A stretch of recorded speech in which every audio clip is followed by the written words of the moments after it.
Oi pessoal, hoje a Gabi ela não tá aqui com a gente, ela tá viajando a trabalho lá em Salvador. Trabalhinho bom esse, né? Então a gente vai ter um papo aqui, ó, mano a mano, eu e vocês. Eu sou o Guilherme Rebate e a gente tá aqui pra falar de Masterchef profissionais. A gente começa esse programa com o top 8 numa prova de equipe. Eles foram assistir um musical, que é Os Miseráveis. Os Miseráveis é uma obra francesa de 1862 e ele fala muito sobre a situação socioeconômica da população mais pobre ali de Paris. A gente teve duas reações pro pessoal lá no teatro, enquanto a Lubianca me representou lá apaixonada pelo musical, até porque por mim musical, gente, é vida. Por mim eu estaria aqui agora cantando e dançando pra vocês. Mentira, não vou fazer isso com vocês.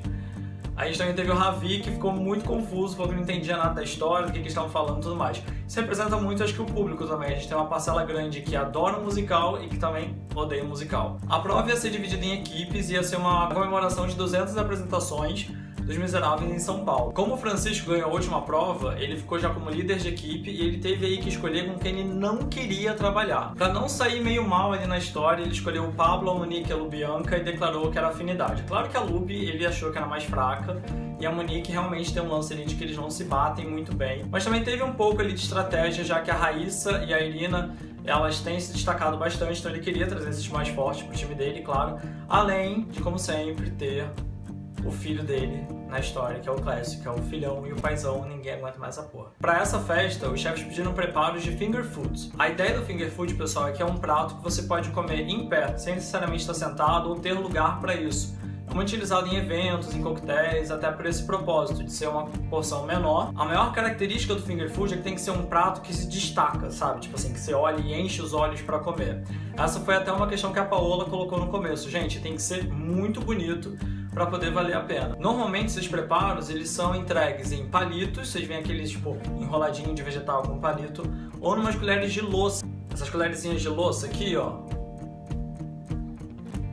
que aí você bota aqui o preparo, o prato, fica bem bonitinho. Nunca fiz nada com isso aqui, gente, porque tá aqui, comprei e tá aqui. E além dessa questão do finger foods, a gente também teve uma outra questão de que dos convidados, além de ser a equipe da peça, equipe técnica, atores e tudo mais, a gente tinha 20 pessoas com restrições alimentares. Dessas 20, elas eram todas veganas. Então lembrando, pessoal, vegano é diferente de vegetariano. Vegano não come nada de origem animal, então nada de leite, nada de manteiga, nada de ovo. E além disso, eles tinham outras restrições. Então era abóbora, nozes, cogumelo, palmito e pimentão. Só aí já dificulta muito a vida, pessoal, porque a gente já viu aí em várias temporadas do Masterchef que quando fala vegetariano ou vegano, eles vão pro cogumelo. Na prova aí a gente tem alguns pontos de destaque e algumas críticas. Na equipe vermelha, do Pablo, Bianca, Monique e Ravi, o Ravi estava um porre. Ele até fez um stories depois falando que ele estava bravo no dia e que isso atrapalhou um pouco ele, assim. O que acontece? Ele se perde muito naquele início, onde eles ficaram discutindo o menu inicial, e depois quando o chefe já falou, já passou tantos minutos, ele achou que ele ainda não estava contando, e ele fica perdido e fica reclamando meia hora sobre isso. E depois, durante o preparo, ele quer andar muito na marcha dele e o Pablo, que era líder, que estava coordenando. Então, assim, muitas vezes o Pablo falava alguma coisa para ele fazer, mas ele queria fazer no ritmo dele, aí o Pablo continuava falando, então dava alguns problemas nessa questão. Eu achei o Ravi um porre, eu tava irritado, assim, porque chega uma hora que dá vontade de você pegar ele e falar assim, mano, cala a boca e faz, sabe? E acho que esse foi um pontinho negativo dessa equipe. Enquanto isso, a Lubianca, que é sempre tida como fraca, até foi por isso que o Francisco não a escolheu, ela falou muito ali de que ela teve momento pra brilhar, que muitas vezes o pessoal pega ela e já fala, ela é fraca, coloca ela pra picar um negócio, pra fazer um negocinho, mas ela teve um momento ali pra aparecer, falar que ela sabia receitas, mostrar que ela sabia fazer, então foi um ponto positivo pra Lubi também. No time azul, eu achei o Francisco um pouco apático. Não sei se é porque ele tem uma vibe mais de tipo, todo mundo cozinha em silêncio, com calma, e ali não era muito a questão porque tinha pouco tempo para muitos preparos. Acabou que a Irina, mais uma vez, acabou tomando um pouquinho à frente, coordenando mais, ela que chamava ele para algumas coisas, ela que puxava atenção, ela que movimentava o pessoal ali para trabalhar. Então aqui fica mais uma vez o nosso pedido. Irina capitã, pelo amor de Deus, gente, já tá chegando aí no top 7, não vai dar tempo da Irina ser capitã, então Irina, foca nisso aí, porque, pô, já passou da hora, né? Um ponto também que eu tenho certeza que a Gabi, como ela tava viajando, eu não sei se ela assistiu, mas se ela for ver agora, ela vai ficar super feliz, é que a Raíssa, ela tava fazendo um preparo de um patachu, a gente vai falar daqui a pouquinho, pra sobremesa do time azul, e aí ela não tava conseguindo acertar a receita, ela foi pedir ajuda do Ravi, lá no time vermelho, e o Ravi foi super aberto, deu a receita pra ela, ajudou ela ali, então todo mundo que era hashtag Ravissa, como a Gabi é, ficou bem encantado aí com esse momento, rolou até um abracinho ali, um momento de amigo. Ficou bem claro que eu acho que o maior problema dessa prova foi o planejamento. No final, quando teve ali a balanceamento dos votos, a Paola chamou a atenção deles disso, de que os preparos foram ok, mas que não tinha um planejamento ali muito bem feito. O que atrapalhou muito, o Francisco até falou isso no depoimento, foi a questão dos pratos restritivos. Porque eles esqueciam que um não podia abóbora ou que outro não podia cogumelo e acabavam indo por esse tipo de preparo, até pelo costume. O time vermelho apresentou de entrada um canapé de steak tartar. Steak tartar, de novo, pessoal, aquele pegadinho de carne que normalmente vai com uma gema de ovo por cima. Os chefes apresentaram um pouco de preocupação por ser preparos totalmente crus, mas fez sucesso aí com o pessoal. O bacalhau confit com espuma de batata. De novo, a gente também já falou de confit aqui no Masterchef em Pauta. É quando você cozinha o alimento no azeite quente sem fritá-lo. Então o bacalhau ele ficou ali no azeite, colocar o azeite no forno para esquentar, depois bota o bacalhau lá dentro. Uma das críticas que teve é que estava muito salgado. O bacalhau ele tem esse problema, como você tem que dessalgar ele, ali pelo tempo da prova não deu muito tempo, então acabou ficando um pouco salgado. Acompanhou uma espuma de batata, que eles fizeram um purê de batata um pouco mais líquido, colocaram no sifão e serviram como espuma. E de sobremesa um creme de chocolate com um crumblezinho por cima, que o crumble também é aquela farofa doce que a gente também já falou aqui no Masterchef em Pauta. Muita coisa estava voltando a aparecer aqui nessa temporada, né? A sobremesa mudou do vermelho, porque como era chocolate, leva leite, então não pode por causa da restrição dos veganos. Eles apresentaram uma sopa de morango com especiarias e pistache, uma farofinha de pistache que nada mais é do que o pistache bem moído e colocado ali por cima. Já o time azul teve um monte de problema com o preparo. Na entrada eles fizeram um folhado com cebola e gorgonzola. Esse foi super elogiado pelo pessoal lá que estava na festa, sendo que pro prato restritivo ele tinha dois problemas. A massa folhada ela vai muita manteiga e o gorgonzola é queijo, então vegano, nada feito. Eles tentaram pegar outras ideias, mas acabaram lembrando no meio do caminho da massa folhada que tinha manteiga. A Lina chegou a começar a preparar uma coisa e depois percebeu que não podia. E eles trocaram a massa folhada por chips de batata doce, a batata doce no mandolim bem fininha. E aí eles colocaram isso por baixo e apresentou da mesma forma, só que sem o queijo gorgonzola. Na sobremesa eles fizeram profiteroles, pessoal, e é aí que entra o patachu. O patachu é uma das receitas clássicas de base da confeitaria. É uma massa que leva água ou leite, ou uma mistura de água com leite, manteiga, farinha e ovos. O mais legal dessa massa é que ela não vai fermento e ela cresce pela ação dos ovos dentro da massa. Ela fica bem úmida e aí quando você coloca no forno, o vapor faz ela inflar. E aí ela também fica oca por dentro. Então sabe aquelas carolinas que a gente compra na padaria, aquela delícia coberta de chocolate com doce de leite? Então isso é um profiterole e foi isso que a Raíssa foi fazer o preparo. Uma das questões que entrou aí na falta de planejamento da equipe, a ideia era rechear esses profiteroles com creme de figos e cobrir ele com um caramelo feito com água e açúcar. Só que ali na correria, o profiterole demorou muito tempo para poder assar, e aí quando eles tiraram não ia dar tempo de cortar cada um deles, abrir e rechear. Então eles serviram o creme por baixo, com o profiterole por cima e o caramelo jogado por cima do profiterole. No final da prova estava bem balanceado, todo mundo teve críticas positivas ali junto com o pessoal do teatro que provou os pratos. A única observação dos chefes foi a questão do planejamento. E aí a gente teve como resultado, enquanto estava todo mundo se sentindo bem confiante, a vitória do time vermelho. Francisco, mais uma vez aí, líder de equipe, chefe de cozinha renomado, não conseguiu levar a equipe dele à vitória. O placar foi de 81 para o vermelho a 39 para o azul. De lavada de novo. Com isso a gente foi para a prova de eliminação, e a prova de eliminação constou com o pesadelo dos chefes de sempre, que é a sobremesa.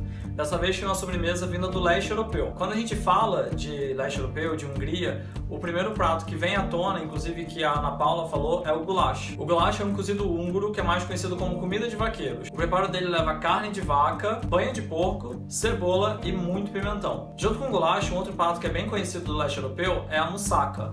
A moussaka vocês já viram a Raquel fazer lá na terceira temporada de Amadores, que é um preparo com berinjela e carne moída. Mas o prato em questão não teve nada a ver com isso, foi na verdade uma sobremesa chamada de bolo do Bush. Os chefes explicaram um pouco da história desse prato, que veio da família real da Hungria. É um preparo de 6 camadas de pão de ló, com um creme de manteiga com chocolate, e por cima, na última camada, na 7ª camada de pão de ló, ele tem alguns recortes cobertos com um caramelo, que é feito com açúcar e água, e nesse caso ela tem a adição de glucose. O caramelo comum a gente faz com água e açúcar, vai no fogo e tem diferentes pontos de caramelo.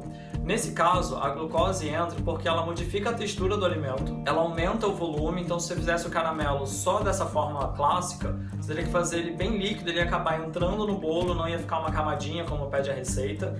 Então a glucose ela ajuda a criar essa textura, aumenta o volume para poder aparecer ali em cima como uma camadinha extra, conforme o exemplo que os chefs apresentaram. Ela cristaliza o açúcar, então ajuda mais ainda nesse processo e aumenta o sabor. Sendo que glucose de milho, gente, é um inferno para usar. Eu tenho aqui, pessoal, um xarope de glucose, para vocês terem uma ideia, ó. Ele tava na geladeira, então assim, não é o mais ideal, então ele tá fora da consistência. Mas olha só como ele fica bem durinho e olha como ele é bem cola.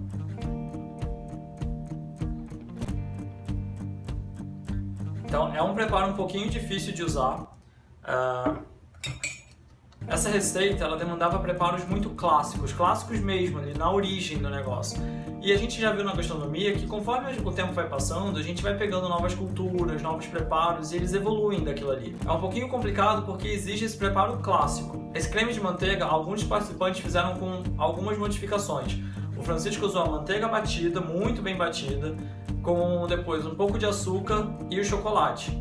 Sendo que o preparo que os chefs esperavam, que é o preparo clássico, é uma emulsão perfeita, emulsão de novo. A gente já falou aqui também que a forma de você misturar todos os ingredientes ali de uma forma bem homogênea, ele leva gema, a manteiga, o açúcar e o chocolate. Sendo que nesse ponto o açúcar também tem que ser aquele açúcar impalpável, o açúcar de confeiteiro, que ele é bem mais fininho do que o açúcar normal que a gente usa no dia a dia em casa. O mezanino foi mega consultado nessa prova.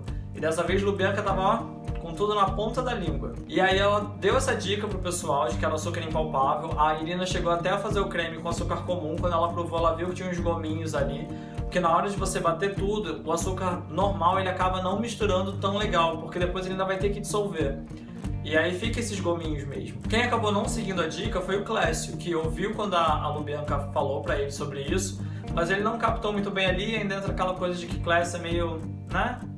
E aí ele brincou, falou, não, açúcar eu botei açúcar doce e tal, e deixou pra lá. Além dessas dificuldades, o pessoal também teve muita dificuldade com o pão de ló. O que acontece? Como as receitas elas vão mudando, existe um preparo muito clássico do pão de ló, que foi o que os chefs chamaram de genoise, e existe um preparo que foi modificando com o passar do tempo, e a gente vê aí que o que eles pegaram muito, inclusive quando a Irina pediu leite, é um preparo muito clássico de vó. Sabe aquele bolo, gente, que minha mãe, por exemplo, chama de bolo de trigo, que ele é amarelinho, fofinho e tal? Esse é o pão de ló que a gente tem como referência dos nossos pais, que leva leite, leva ovo, farinha, como se fosse um bolo comum.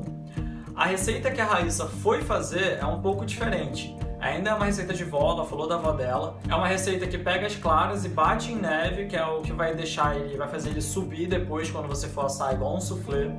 Você vai pegar as gemas e vai colocar em banho-maria no açúcar, batendo ali, era o que ela estava fazendo quando a Paula chegou, para ver com ela como é que estava o preparo dela. E depois você mistura isso com muita delicadeza, para não perder o ar que está nas claras em neve, junto com a farinha e leva ao forno. E aí ele vira um pão de ló, só que ele vai ficar mais alto, por causa da clara em neve, que vai trazer ar aí e vai fazer ele crescer mesmo sem fermento. A genoise é um preparo muito clássico de pão de ló, que leva 4 ovos, 125 gramas de açúcar e 125 gramas de farinha. Todas essas dificuldades levou todo mundo ali a ter algum problema com o preparo. A Irina teve alguns problemas com creme de manteiga, em discordar do mezanino com algumas dicas.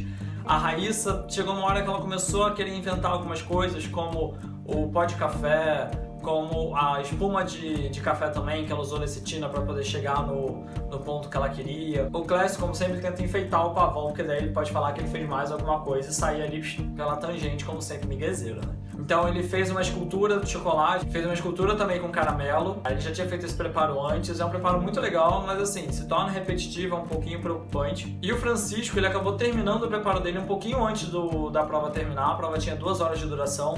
E aí ele ficou ali, namorando ali o prato dele, e ele decidiu colocar mel no quadriculado que ele fez com chocolate. Ficou legal na apresentação, mas aí a gente tem um problema de que os chefs sempre falam, tudo que se coloca no prato, se come. Então, pro resultado dessa prova, a gente teve 2 destaques positivos, que foram a Irina e a Raíssa. Graças a Deus.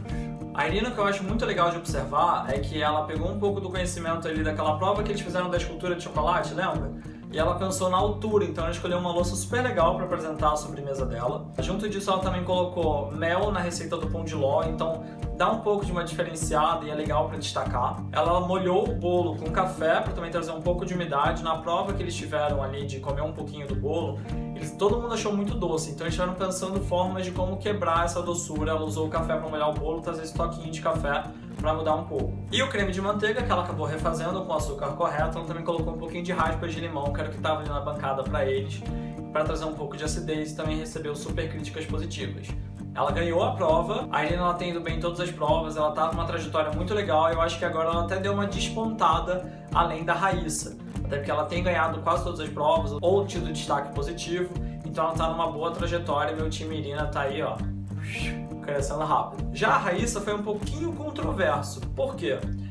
O preparo dela tava muito feio, mano, tava muito feio, muito feio. Ela preparou como se fosse só uma fatia com as 6 camadas, depois ela cobriu com creme de manteiga. Apesar dela ter tido uma crítica positiva muito legal, que foi a dosagem do açúcar, ela foi a que melhor dosou e aí não tava tão doce assim, ela teve alguns problemas em inventar um pouquinho demais com a espuma de café que não deu certo e ela decidiu jogar no prato porque ela achou que o café ia fazer diferença.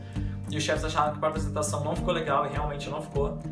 E a estrutura do bolo não estava muito profissional, parecia muito uma fatia de bolo ou então um tipo de bolo que a gente faz em casa meio correndo, assim. A apresentação não estava legal. Os chefs levam isso em consideração, de você come com os olhos primeiro, depois tem o sabor. A sorte dela é que no sabor dela estava muito bom, talvez até melhor do que o da Irina, mas aí no conjunto a Irina levou e ela conseguiu subir pro mezanino junto com a Irina. Deixando aí o Dream Team ao Lubianca. Deixando aí pra eliminação, a eliminação dos sonhos, todo mundo no Twitter fazendo festa, soltando fogos, que foi o Francisco e o Clécio, paizão e filhão. Graças a Deus, um dos dois saindo, a gente não ia ter mais isso ouvindo toda terça-feira na nossa cabeça. O maior problema do Francisco foi o mel no preparo, na decoração do prato, que quando você come tudo, o mel traz muito doce, e aí uma sobremesa que já era um pouco mais doce, complica um pouquinho. Além disso, também o Francisco teve o agravante de que o preparo do creme de manteiga dele não era o correto. Então ali na contagem de pontos, isso com certeza prejudicou ele um pouquinho. E o problema do Clécio também ficou no creme de manteiga. Como ele usou o açúcar comum, além de não estar na textura legal, coisa que todos os outros 3 estavam, estava veludado, todo mundo recebeu esse tipo de crítica, ele teve a crítica de que estava numa textura ruim, um pouquinho empelotado, com os gominhos de açúcar, e com isso muito doce. Levando em comparação que ele teve isso, ele teve as artimanhas dele ali para botar os outros preparos, e o Francisco, por mais que teve o erro do mel e do creme de manteiga, ele também trouxe algumas outras coisas que foram legais, como limão no creme de manteiga, que trouxe ali um gosto que o Fogaço achou bem legal, usou alfava de baunilha, então teve aí um cuidado e um preparo bem melhor. E aí o Clécio acabou sendo eliminado da semana. E essa eliminação gerou um pouquinho de polêmica. O Ravi lá no mezanino deu a ideia de todo mundo falar: pô, Clécio, sou seu fã na hora que a gente vai saindo. E a Monique falou que ela não queria participar. Ela até falou isso no Twitter e no Instagram depois, porque muita gente criticou a postura dela, tipo, pô, sacanagem, acharam falta de respeito com o Clécio. E ela se posicionou tipo, cara, não me dou bem. Ela tinha ficado chateada com uma coisa que o Clécio tinha falado, de que quando ela desejou sorte pra ele, ele falou que ela ia ser a próxima. Então assim, mano, você não tá chateado, você não tá incomodado com a pessoa, você não é obrigado a chegar lá e falar: ah, pô, você é o máximo, cara, não sei o que, mano, não quer. Então assim, acho que ela tá super certa, se ela não quer falar, ela não fala. Ela aplaudiu, que já foi uma forma de respeito pra ele, tá ótimo se você não queria fazer muito pela pessoa. E aí o paizão ficou bem abatido com a perca do filhão, né? Vamos ver aí agora se isso vai levar o Francisco a decair um pouco ou se ele vai conseguir. Agora a gente tem uma divisão ali de que todo mundo é muito amigo e o Francisco fica um pouquinho à parte. Então vamos ver se ele vai conseguir levar isso pra frente. Vocês já viram que vazou spoilers. Que merda. Mas assim, pra gente não falar nada aqui, pra não prejudicar quem não leu, eu tive que ler pra poder ver o que vocês iam comentar. Pode conversar com a gente sobre lá no Twitter, @mchefempauta, ou manda um direct pra gente lá no Instagram, que também é Masterchef em Pauta, e a gente conversa sobre os spoilers. No próximo programa a gente tem a última caixa misteriosa, a gente tá aí chegando rapidinho no final da competição. E a gente tem como prova de eliminação a prova dos ensopados. Os chefs vão trazer 3 tipos de ensopado para eles prepararem. Não deixa de ir lá no Twitter toda terça-feira, a gente comenta, a Gabi faz live também no Stories do Instagram. Então manda pra gente a opinião de vocês. Se teve algum preparo ou alguma técnica que apareceu no programa e você quer saber mais, manda pra gente também que a gente busca pra vocês. Não deixem de seguir o Masterchef em Pauta em todas as redes sociais, vai aparecer tudo aqui na tela pra vocês. O meu Instagram pessoal é o Gui Ebate, vocês podem ver lá também alguns preparos que eu faço, algumas coisas que eu apronto. O da Gabi, por mais que ela não esteja aqui hoje, é a Gabi Vasconcelos V. A gente se vê semana que vem, pessoal.